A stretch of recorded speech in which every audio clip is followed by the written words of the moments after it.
Today I'm so happy to join this very important forum, International Forum on Democracy. And I think our last speakers, I have learned from their speeches. So today I would like to make 3 points on this subject, on democracy. My first point is that there's no single model of democracy, no single definition of democracy. I'm a scholar, have been working on research on democracy for decades.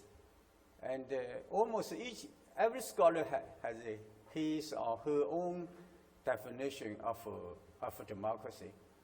And in the academic circles, we have been talking about, for example, varieties of capitalism. And the British or United States style of capitalism is so different from, for example, like Northern European type of capitalism, or East Asia type of capitalism. I think that is the same as a democracy. Well, even in the West, right? And different countries have different type of democracy. You have a presidential system, you have a parliamentary system. You have like a 2-party system like in the United States, and you have like 6 or even more parties in Germany. Or in Indonesia, we have even more than 100 political parties who are eligible for election, right? For election. So we have to.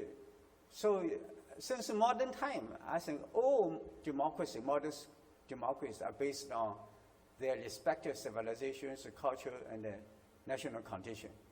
So empirically speaking, and successful democracies are based on their own civilization and culture and the national condition. But the failed states or failed democracies are imported. Many years ago, I read a book authored by a French scholar. The book title I still remember is The Imported State. Because, since modern time, many Western countries export their state products like democracy, human rights, and to other countries. And other countries also, whether on volunteer basis or forced to accept those forms of democracy. But their experience is not so good. And many democracies have failed. So we have to take it into consideration. Right? My second point is that there is good democracies and bad democracies. So we have to be very cautious. If you want to develop, you need to develop good democracies while avoiding bad democracies. Are democracy good? My answer is not necessarily. And if you look around the world, and in many countries, poverty, even absolute poverty and democracy coexist for a long time, like long time, particularly in Africa, even in our Asia, in Latin America, right? Well, the West always says democracy is good for development. But if you look into the West itself, historically speaking, one man, one vote democracy only started at the 1970s, right? And not so long time ago, actually. For most of the part of time, since modern time, democracy in the West was an elitist type of democracy. Only a handful of people can vote, can take part in politics, right?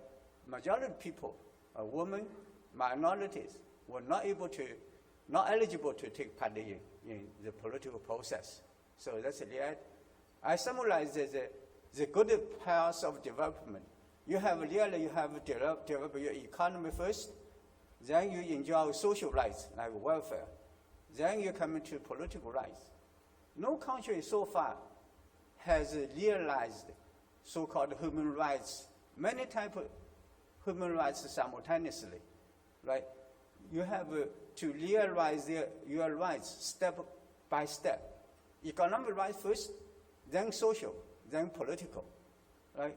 In East Asia, we develop like a one-party dominate democracy, like Japan, like Singapore, right? Those democracies are very successful. And if you look at the statistic, and those economies, they, in a short period of time, they achieved rapid economic growth, become an advanced economy, a developed economy. But in many states, including some Asian states, they adopted the Western type of democracy, but their economic, social development performance are not good, actually. And many countries have fallen into so-called middle-income trap, even with democracy. Like we have seen Thailand, Malaysia, Indonesia, so many countries. They have regular elections, and they have ever since, the Western element in democracy. But their experience, economic experience, are not so good. So I worked in Singapore for many years with Mr. Lee Kuan Yew. Mr. Lee Kuan Yew rarely talks about Western type of democracy. In fact, he's very critical about Western democracy. He always says, Singapore, we are meritocracy, not democracy. So I think we cannot generalize, the saying, right, all democracy is good. Actually, some type of democracy actually even is very bad. People, poverty, democracy cannot deliver. My last point and the third point is that China has found and developed the form of democracy which fits best its own civilization, culture, and the national conditions. And I remember my first major research article titled Democracy and Development, Are They Compatible? My answer is not, right, as I mentioned last time. So in the past 4 decades, since China's open door and the reform, right, worldwide, China is one of the most successful states, if not the, in achieving simultaneously 3 sustainabilities. First, China has achieved sustainable economic development. When I was a university student, right, at the Beijing University here, and China was so poor, that time China's per capita GDP was below, less than $300 US. But today, China's per capita GDP is $30,000 US, right, in such a short period of time. And at that time, when I read English literature, there was a term called middle class. I even did not understand what middle class means. I had to check a dictionary. But today, China has like 400 million middle class, right, in such a short period of time.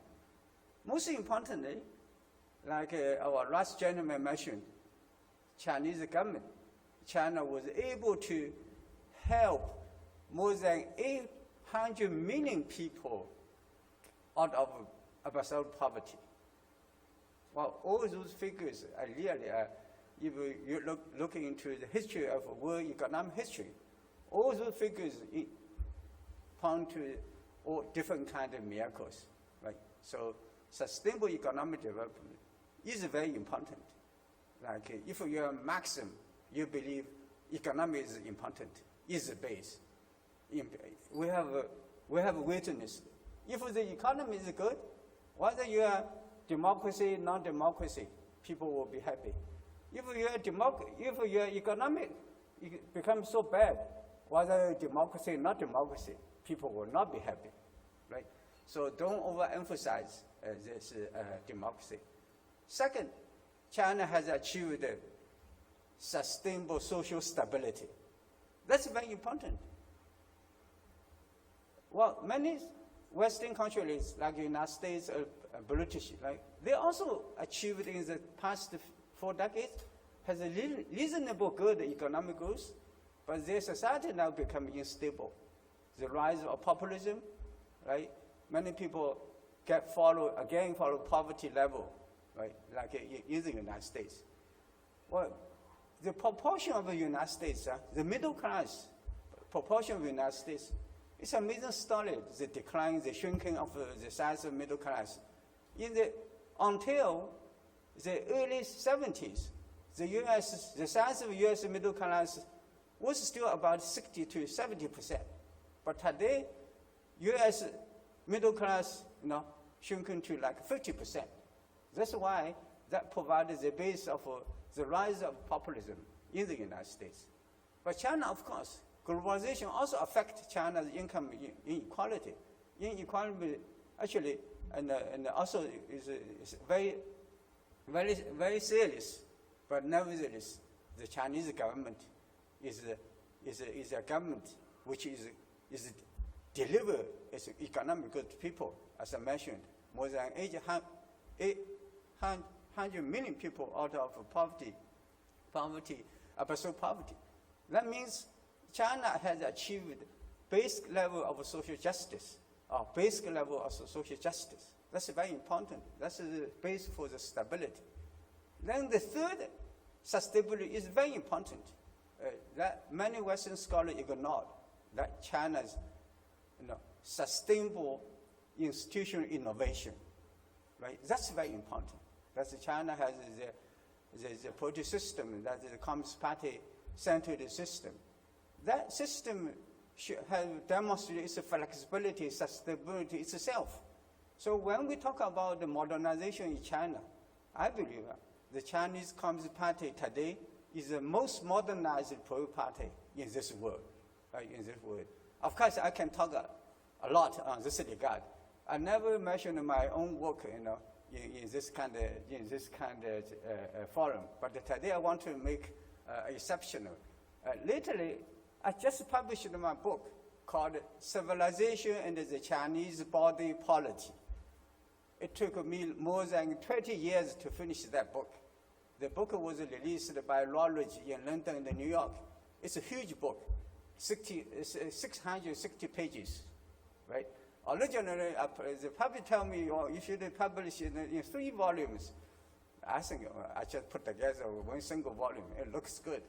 When you carry a heavy book, you feel you're proud, right? So I make an exception and mention that book. But in that book, really, I talk about the civilizational-based democracy.